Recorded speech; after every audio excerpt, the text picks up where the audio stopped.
안녕하세요. 30대 여성입니다. 저는 한 번 이혼하고 재혼을 했어요.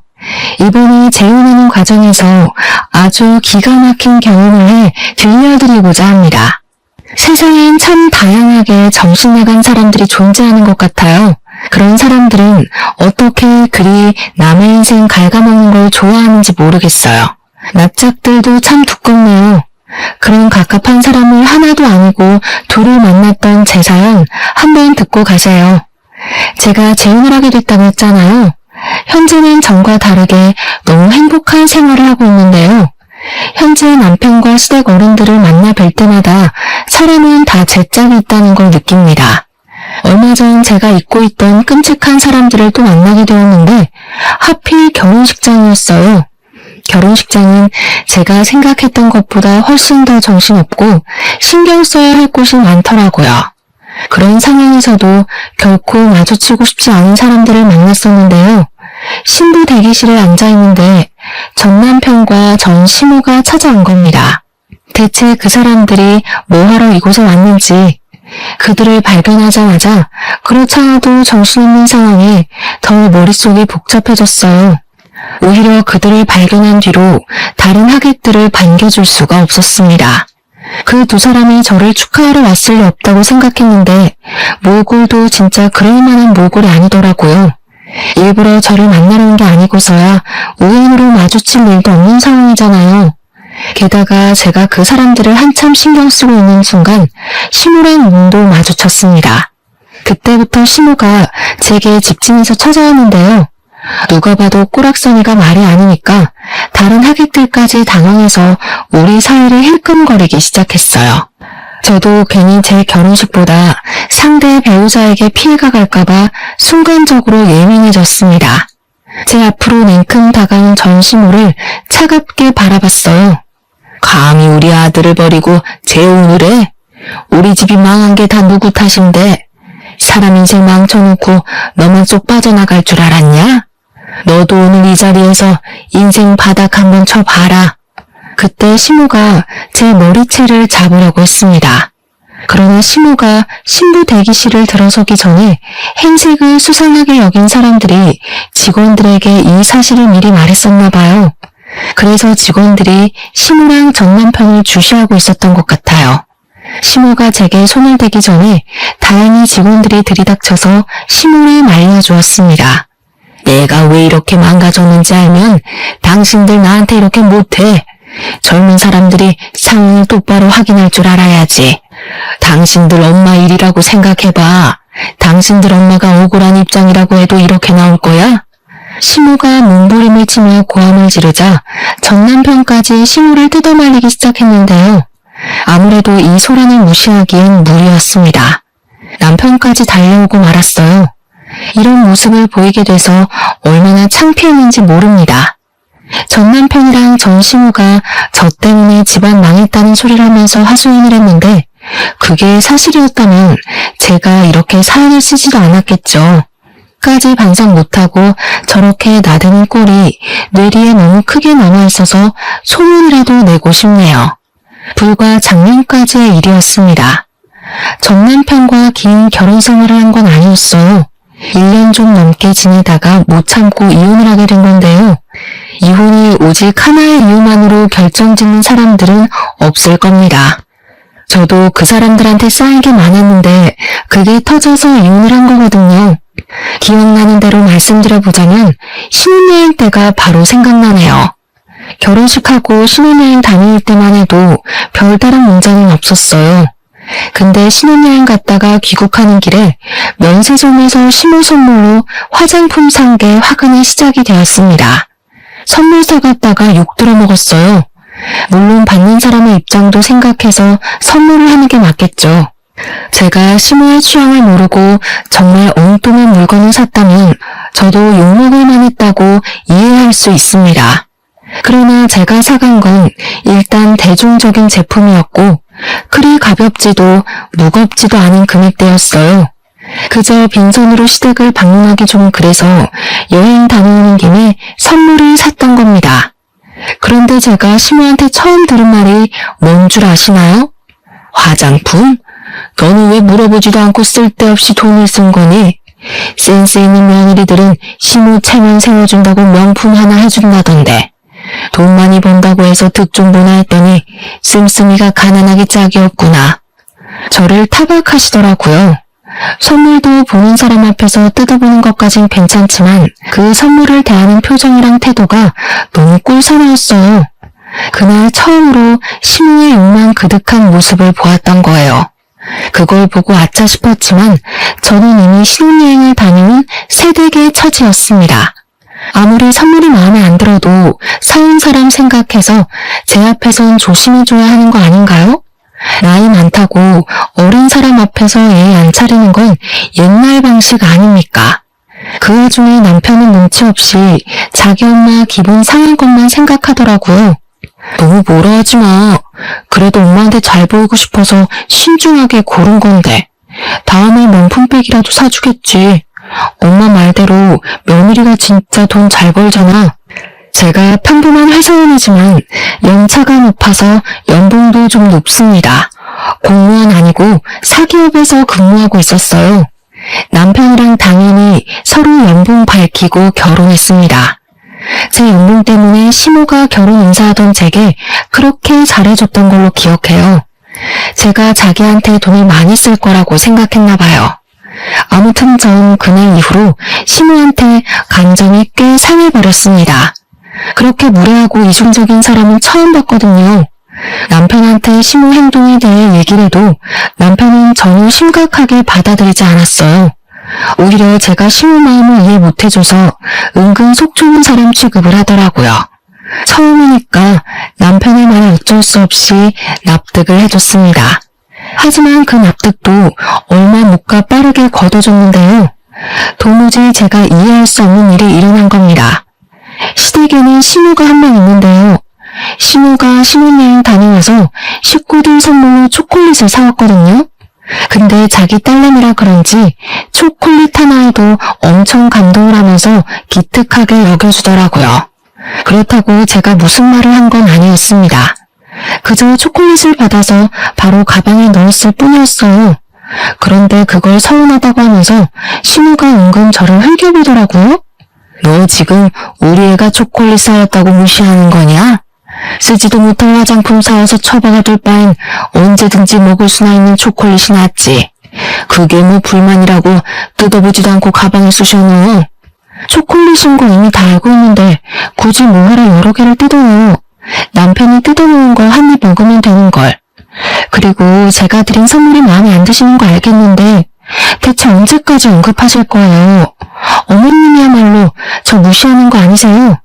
어머머, 얘 말하는 꼬락서니 봐라. 뭐라고? 시간 지나면 눈치 좀 생길 줄 알았더니 완전 막 나가네. 며느리는 시댁 사람 비위 잘 맞춰야 되는 거 모르니? 네, 맞아요. 제가 눈치가 없어요. 초콜릿 좋아하시는 거 미리 알았으면 초콜릿으로 사올 걸 그랬네요. 걱정 마세요. 어머님 생신 때 브랜드 있는 명품 초콜릿으로 선물 드릴게요. 이러면 비위 좀 맞추는 격이죠? 시모는 자기 딸한테 받은 초콜릿 때문에 제게 더 심한 욕을 하지도 못했습니다. 초콜릿을 들고서 저를 향해 눈을 부릅뜨고 있는데 보기만 해도 속이 시끄러워 보이더군요. 그 난리가 있고 한 달 뒤가 시모 생신이었는데 저는 정말 시모가 산 초콜릿보다 더 고가 제품을 구매해 선물로 드렸어요. 그때 전 시모가 없었을 때라서 시모가 솔직하게 자기 감정을 표출하더라고요. 제가 사준 초콜릿을 제게 던져버리며 자리에서 벌떡 일어나셨어요. 네가 사람을 아주 제대로 놀리는구나. 나한테 복수라도 하는 거냐? 어디서 이딴 게 굴러들어온 거야? 돈도 있는 사람이 더 한다더니 그래봤자 재벌도 아니면서 어지간히 몸살인다. 어머님께서 초콜릿에 미쳐있는 줄 알았는데 그건 또 아니라니까 당황스럽네요. 어머님이야말로 재벌 사모도 아니면서 바라는 게 참 과분하신 거 아니에요? 사람은 분수에 맞게 살아야지 배보다 배꼽이 큰 걸 바라면 망하는 법이에요. 생신은 축하드리는데 앞으로 어머님 태도가 이런 식이면 내년 선물도 초콜릿일 거예요. 시모는 결국 제 당돌함에 참지 못하고 뺨을 날렸습니다. 자기 생일을 망쳐놨다면서 저보고 꺼지라고 했어요. 본의 아니게 시모의 생신에 최악의 기억을 선물해 드린 셈이었습니다. 거기서 저는 시키는 대로 시모한테 인사하고 나왔는데 남편은 저를 따라 나오지 않았어요. 저랑 시모랑 신경전 벌이는 걸 보고 제가 처맞는 걸 보면서도 남편은 시모 기분 맞추기 급급했습니다. 나중에 귀가 한 남편한테 그 부분이 서운했다고 말했더니 남편의 변명은 이러했어요. 겉으로 엄마 편이 들어야 당신이 나중에 편해지지. 내 속마음대로 당신 편만 들어봐라. 그 화살이 다 누구한테 가겠어? 남편은 자기만의 방식으로 중립을 지키는 거라고 했지만 실상은 그저 말만 번지르르 했고 미꾸라지처럼 상황을 잘만 피해가는 꼴이었습니다. 아무짝에 쓸모도 없는 중간다리였어요. 결혼하기 전만 해도 남편한테 실망한 적이 없는데 어떻게 결혼하자마자 이렇게 다른 기분을 느낄 수 있는지 모르겠네요. 이제 겨우 갈등이 시작이었는데 그 이후로는 제가 얼마나 시달리고 살았겠습니까? 일단 남편이 갈등을 싫어했기 때문에 제게도 딱히 시비를 걸던 때는 아니었어요. 오히려 다툼 안 나도록 이쪽 저쪽 비위를 맞춰주던 시기였죠. 그래서 저도 남편한테 딱히 화를 많이 냈던 건 아니었습니다. 차라리 그런 박쥐 같은 모습만 보였다면 제가 어떻게 참아불을 쓸지도 몰라요. 그러나 남편이 본격적으로 사고를 치기 시작하면서 제 스트레스의 원인이 되는 사람은 둘로 늘어나 버렸습니다. 남편이 저와 한마디 의문도 없이 직장 동료와 다툼으로 회사를 때려치운 겁니다. 성질머리를 참지 못해서 욱했던 거예요. 그러면서 뒤이어 하는 말은 아주 철부지가 따로 없었는데요. 나 사업하려고 도무지 나랑 안 맞는 사람들이랑 일하는 거 신경질 나서 못하겠어. 나도 나이 먹을 만큼 먹었는데 언제까지 남 눈치 보면서 참고 살아야 돼? 당신이 나 좀 도와줘.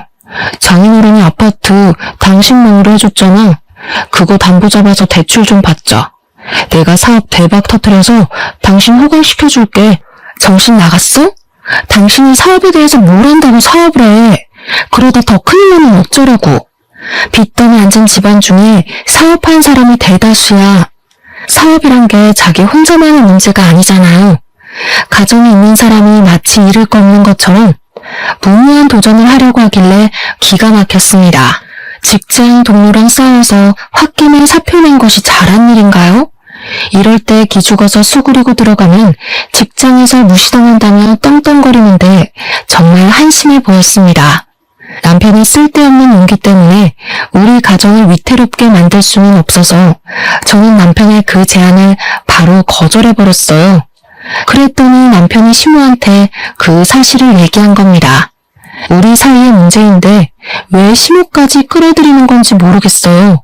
덕분에 이건 더 이상 부부의 문제가 아니라 집안의 문제로 커져버렸습니다. 시모가 우리 집을 찾아와서 남편이 했던 사업 얘기를 하기 시작했는데요. 저한테 돈이라도 맡겨놓은 줄 알았어요. 제 명의의 건물인데 시모가 당당하게 자기들 재산처럼 언급하더라고요. 우리 아들이 원하는 대로 다 해주는 게 좋을 텐데 네가 사업에 대해서 뭘 아니? 어차피 우리 아들 잘 되면 너한테도 좋은 거 아니야? 대체 무슨 근거로 미쳐놓는 자기 아들의 사업을 지지하고 있는 건지 이해가 안 되었어요. 사업에 대해서 모르는 건 시모뿐만 아니라 남편도 마찬가지였거든요.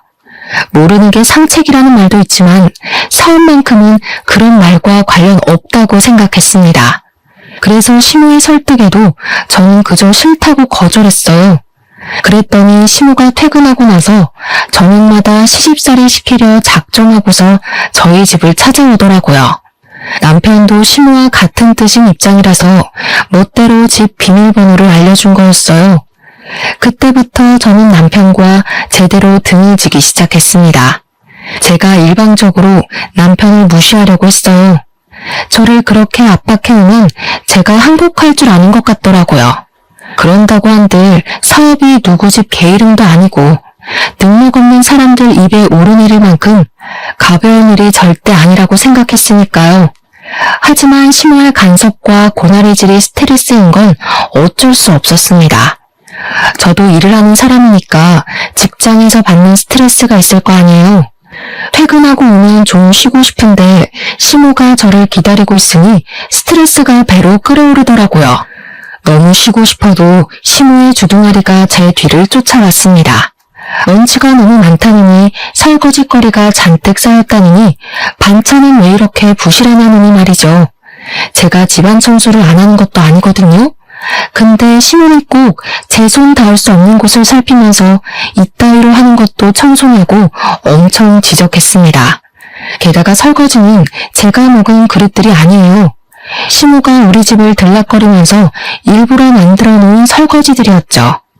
저도 어디 해보자는 뜻으로 시모에게 맞서서 나름 무심하게 대응은 했는데요. 이게 안 풀리고 쌓이다 보니까 너무 가슴이 갑갑하더라고요. 집안 꼬락선이 잘 돌아간다. 너는 어떻게 칭찬할 만한 구석이 없니? 너 때문에 우리 집안까지 재수가 없으려고 해. 안 되겠다. 너 그냥 직장 때려치워라. 네가 살림을 한 번도 제대로 해본 적 없으니까 이 모양이겠지. 내가 확실히 가르쳐 줄 테니까 내일부터 직장 그만두고 우리 집에 출근해. 그쪽으로 출근하면 월급은 있나요? 제 직장보다 배울 것 없는 집에 가서 고작 배운다는 게 집안일인데 돈도 안 주실 건 아니죠? 원래 사람을 스카우트하려면 연봉 협상이란 거래요. 뻔뻔하게 피 한 방울 안 섞인 저더러 가족인데 무슨 돈 타령이라고 하실 건 아니길 바랄게요. 얘가 진짜 정신 나간 년이네. 우리한테 돈도 안 써. 제 남편 사업도 못하게 해.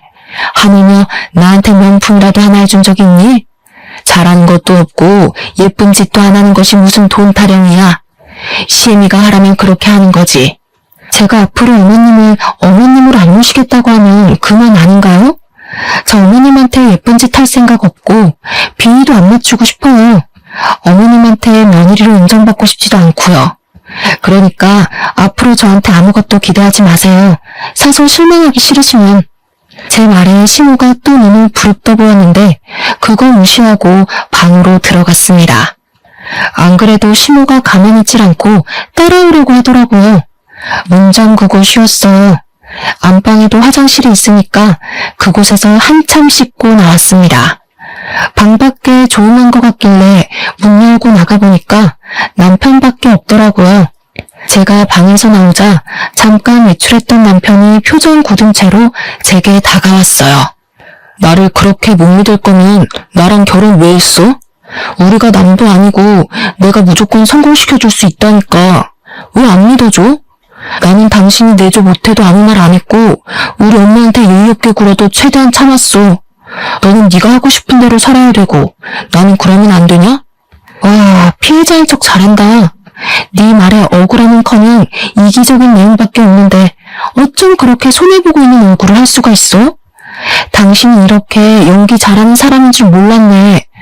어머님한테 들었는지 모르겠는데 나 진짜 마지막으로 경고하는 거야. 난 사업 절대 반대야. 제가 매번 똑같이 경고를 했더니 남편은 그렇게 저한테 항복하는 듯 했습니다. 더 이상 안 따졌거든요. 신혼집 비밀번호도 바꾸었어요. 시모한테 또 집 비밀번호 알려줄 생각이면 친정 가서 지내겠다고 했는데 그 뒤로 시모가 집을 안 찾아오더라고요. 시모한테 연락은 딱히 없었지만 시모 전화번호도 그냥 다 차단했습니다. 그리고 한동안 남편이 잠잠하길래 저는 그가 다시 취직 준비를 하고 있는 줄 알았어요. 일자리도 없는데 매일 외출을 하더라고요. 그런데 그마저도 제 착각이었습니다. 남편의 똥꼬집이 어디 갈 리가 없는데 아니랬어요. 그동안 남편은 사업에 단 1%도 미련을 못 버렸던 거예요.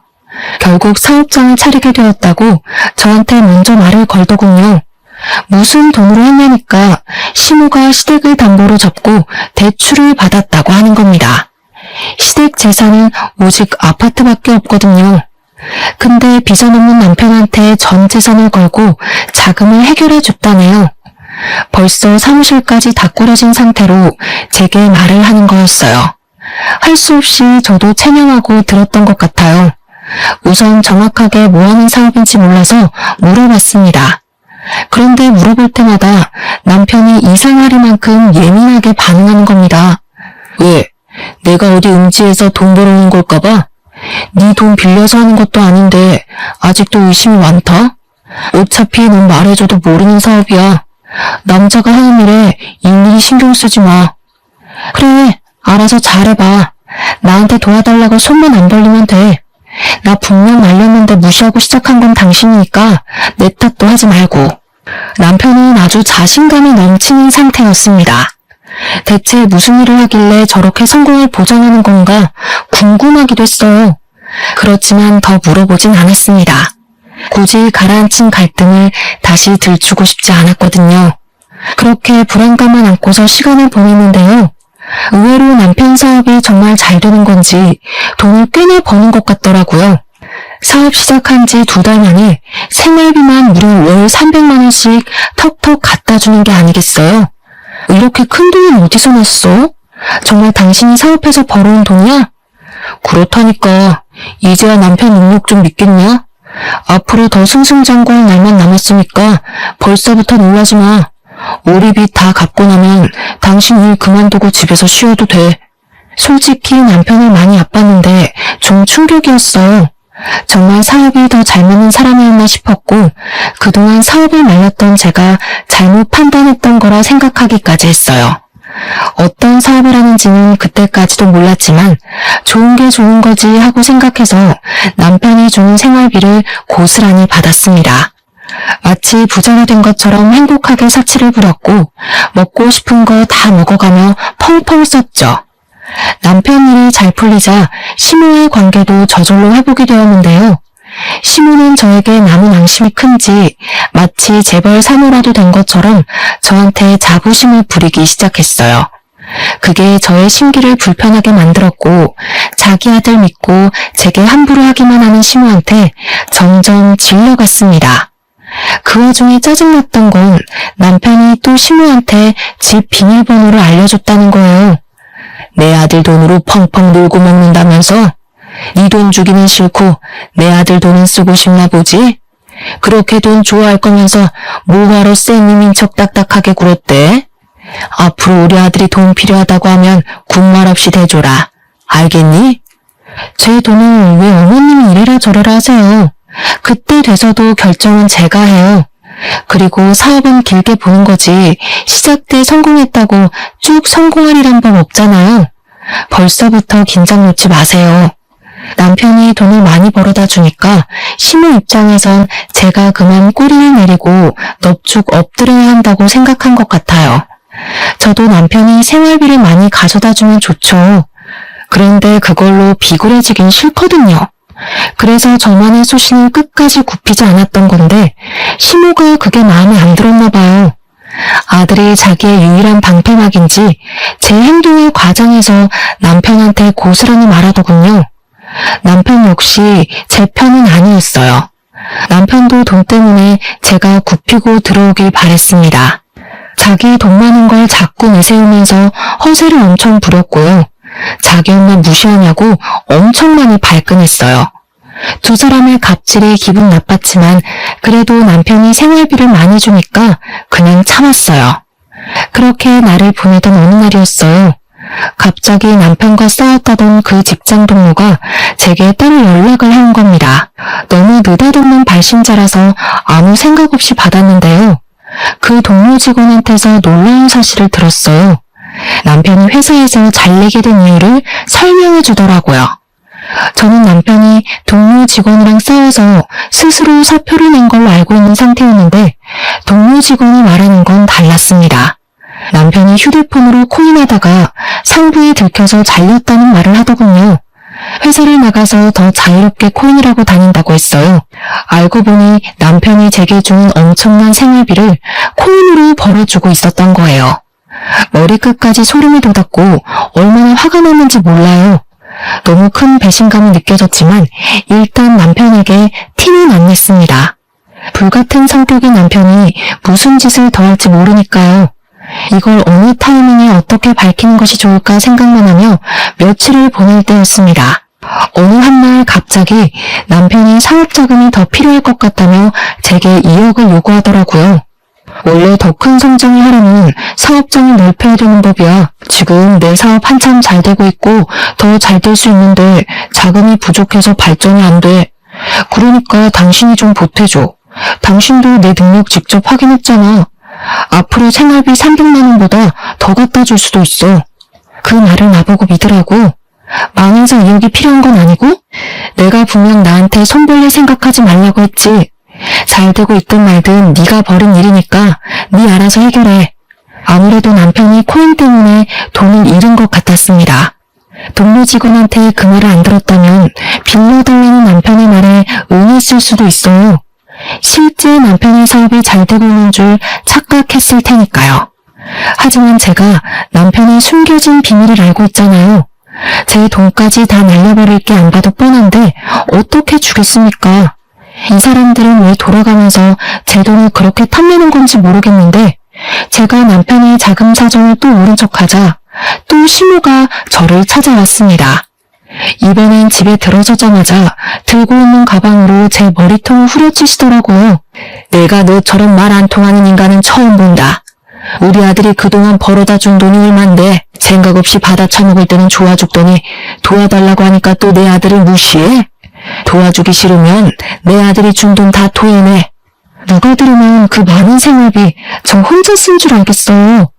맞벌이 하는 입장에서 그 돈으로 남편 맛있는 거 해먹이는데 거의 다 썼거든요. 저 개인적으로 쓴 거 전혀 없고 남편이랑 놀러 갈 때만 썼다고요. 너랑 말만 섞으면 내가 아주 혈압이 올라. 나 더 이상 너 같은 년이랑 얼굴 보면서 살기 싫다. 당장 내 아들이랑 이혼해. 이혼이요? 와, 내가 왜 그 생각을 못했지? 말씀 잘하셨네요. 그래요, 이혼할게요. 저 그이 없어도 잘 살 수 있거든요.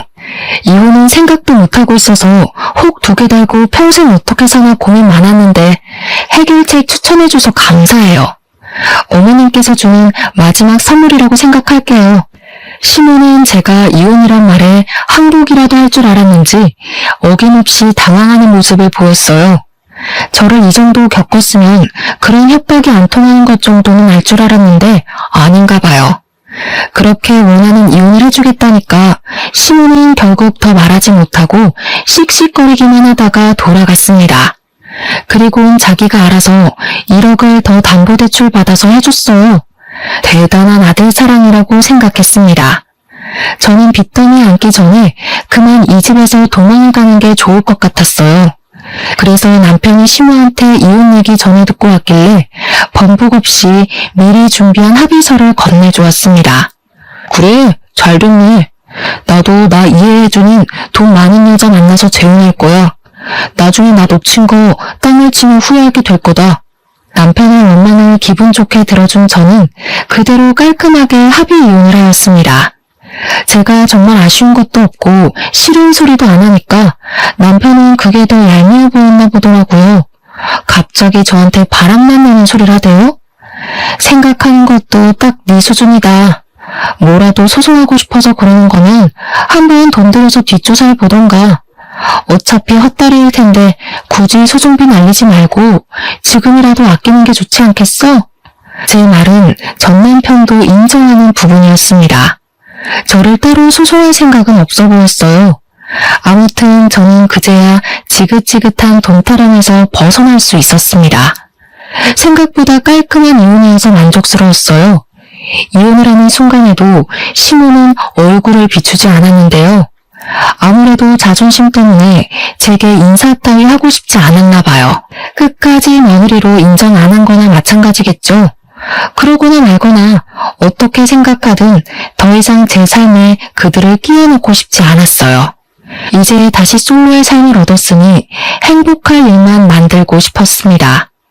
제가 이전부터 세계 일주하는 게 꿈이었는데 생각도 정리할 겸 시기가 딱 적당한 것 같더라고요. 그래서 이혼하자마자 가장 먼저 실행한 것이 바로 여행 티켓부터 끊는 거였어요. 시간이랑 경비 때문에 세계 일주까진 못하고 아쉬웠건만 돌았습니다. 세상 사는 게 이렇게 재밌고 행복하다는 걸 그때 처음 느꼈어요. 한국으로 돌아올 때쯤엔 막대 먹은 두 모자는 이미 제 머릿속에서 지워진 상태였습니다. 한국 와서도 저의 행복한 시간은 쭉 이어졌어요. 늘 배우고 싶었지만 마음에 품고만 있던 수영도 정기권을 끊었고요. 퇴근하고 집에 가면 영화 한 편 보면서 행복함을 느꼈습니다. 이혼만이 제가 사는 길이었는지 좋은 일은 끊임없이 이어졌어요. 저 이혼하고 얼마 안가 승진도 했잖아요. 어쩜 이렇게 행운만 따르는지 모르겠어요. 제가 결혼한다고 직장 그만뒀으면 어쩔 뻔했습니까? 행복한 시간이 길어질수록 과거의 상처는 더 빨리 잊혀갔는데요. 어느 날 직장에서 제휴맺은 리조트에 할인가로 갈 수 있다는 공고가 올라왔어요. 휴양지를 좋아했던 저는 당장 신청했습니다. 혼자 놀러가서 그동안 배웠던 수영 연습도 했었어요. 그런데 그곳에서 그만 사고가 나버린 겁니다. 수영하다가 쥐가 내려서 그대로 물속에 빠져버렸어요. 물에서 쥐가 나면 왜 큰일 난다고 하는지 그때 강하게 느꼈습니다. 제가 아무래도 앞으로의 운을 그날 다 쓴 게 아닌가 싶은데요.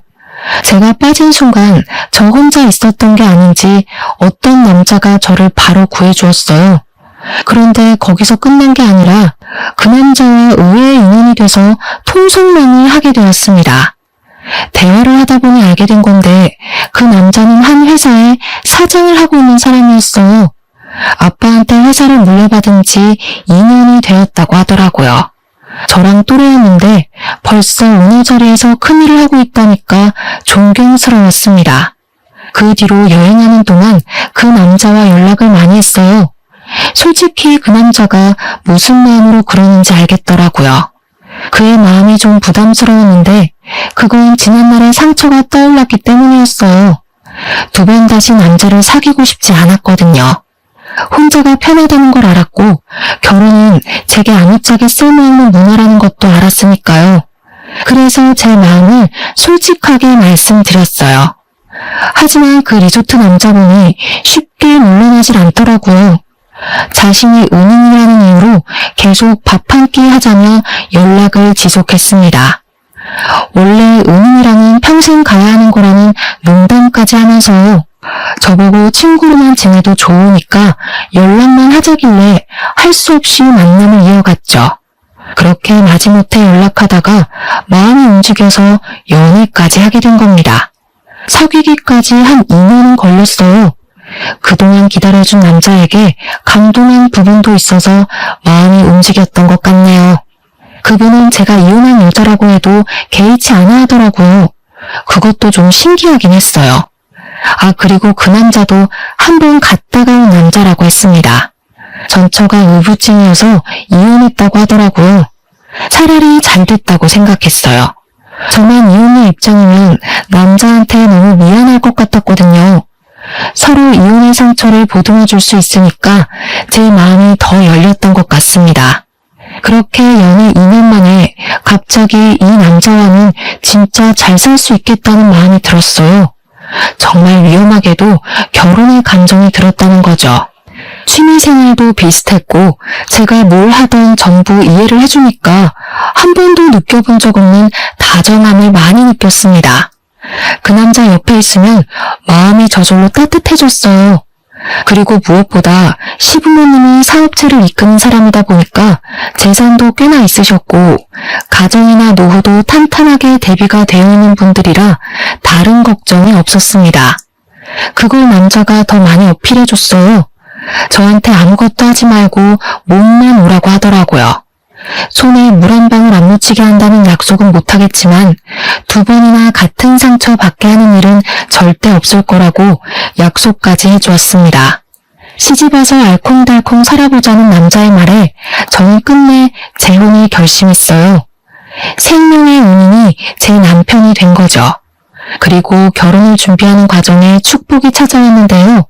제가 임신까지 하게 된 겁니다.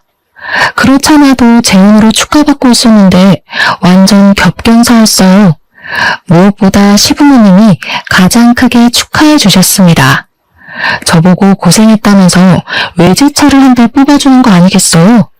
너무 과분한 선물이라 괜찮다고 말렸지만 시모가 제 두 손을 꼭 잡으면서 자기 아들이 이렇게까지 많이 웃는 건 처음 봤다고 저보고 은인이나 다름없다고 하더라고요.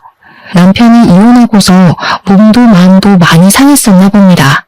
시모가 남편 걱정으로 2발 뻗고 잔 적이 없다고 했어요. 저를 만나고부터 남편한테서 다시 화색이 돋았는데 시모한테는 그게 그렇게 세상을 다 가진 것 마냥 고마웠다고 하네요. 그러면서 시모가 앞으로 힘든 일 있으면 절대 참지 말고 자기한테 말해달라고도 했어요. 이혼녀란 저의 꼬리표가 보기 싫을 수도 있을 텐데 시모는 그런 소리 한 번도 하지 않았고 그저 저만 보면 예쁘다는 소리만 남발하셨습니다. 결혼이 2번째인데도 그런 관심은 처음 받아서 당황스럽다가도 행복했어요. 그렇게 결혼식 당일이 되었어요. 시부모님의 힘으로 결혼식이 아주 성대하게 열렸습니다. 그리고 그곳에서 초대하지 않은 손님들이 찾아오고 말았어요. 너무 기쁜 날에 제 기분을 다 망치는 두 사람이 나타나고 만 겁니다. 바로 전 남편과 전 시모였어요. 이혼하고 처음 보는 자리였는데 그게 하필 제 결혼식이었네요. 상상만 해도 최악이지 않습니까? 아무튼 멀찍이 있는 그들을 먼저 발견한 저는 처음부터 아닌 체를 하지 않았어요. 일단 전 남편이랑 전 시모의 몰골이 누추한 게 옷도 꽤 제재했어요. 어디 며칠간 노숙한 것 같은 꼬락선이라서 좀 놀랐습니다. 딱 보니까 전 시모가 뒤늦게 전 남편한테 투자한 전 재산마저도 날린 것 같은 모습이었어요. 그렇게 그들을 몰래 쳐다보다가 전 시모가 저랑 눈이 딱 마주쳤을 때 신부 대기실로 쳐들어온 겁니다. 앞서 말씀드렸던 것처럼 시모는 저 때문에 인생 망했다고 제 손에 들린 부케를 내던지며 말을 했죠. 결국 전 남편과 재혼할 남편까지 신부 대기실로 다 모이는 상황이 발생했어요.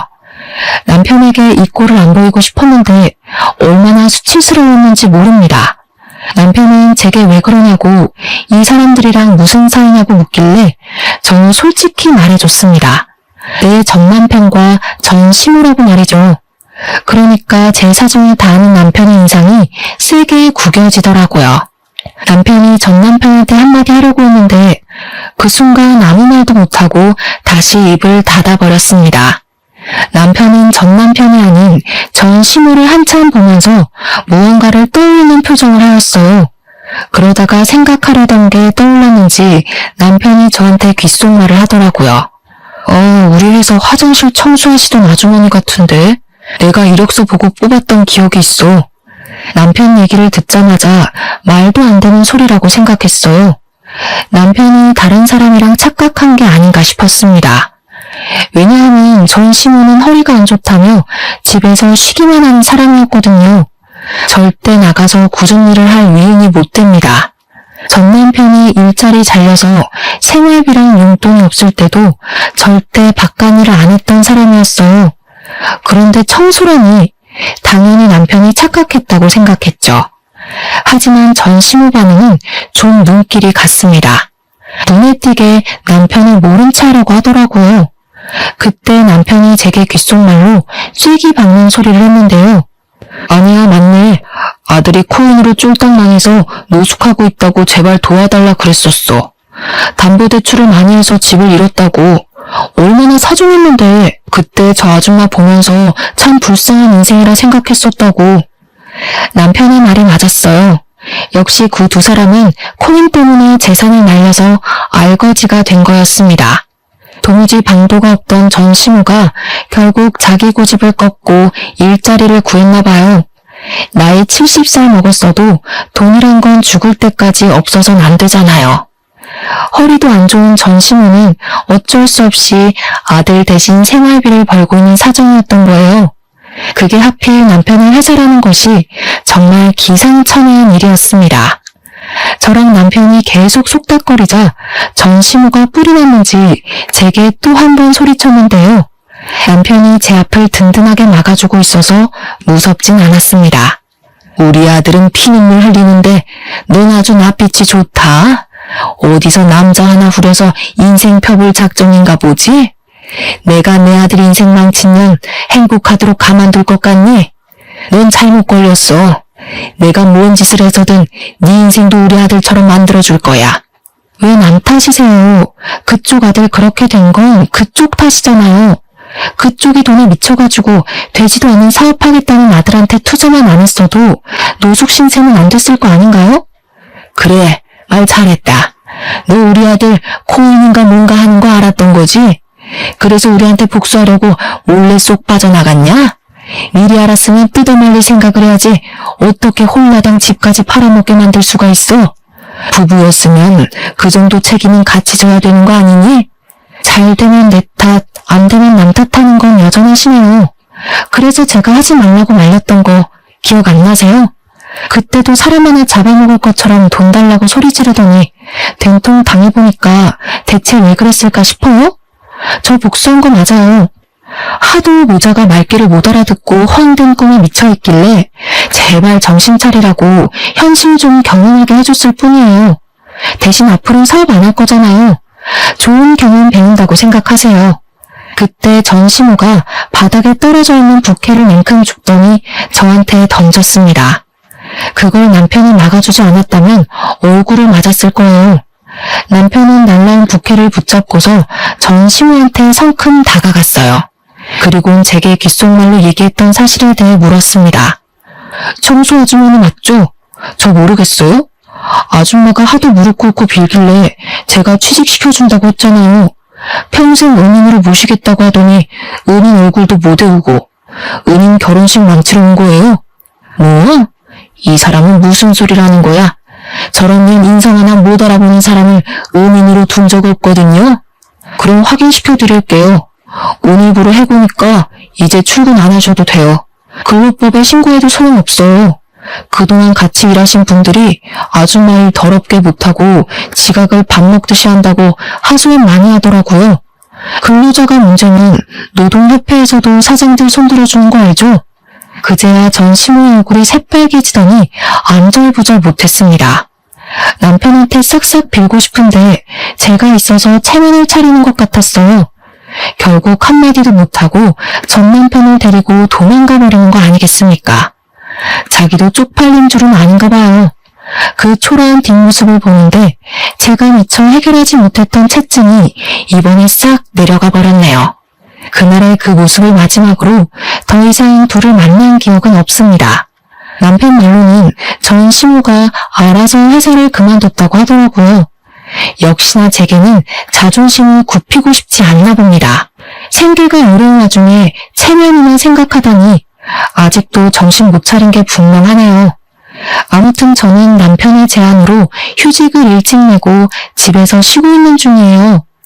남편이 계속 몸이 힘들면 일 그만둬도 된다고 하고 싶은 일 하면서 지낼 수 있게 작은 가게도 차려준다는데 남편한테 그런 부담은 주기 싫어서 여전히 거절 중입니다.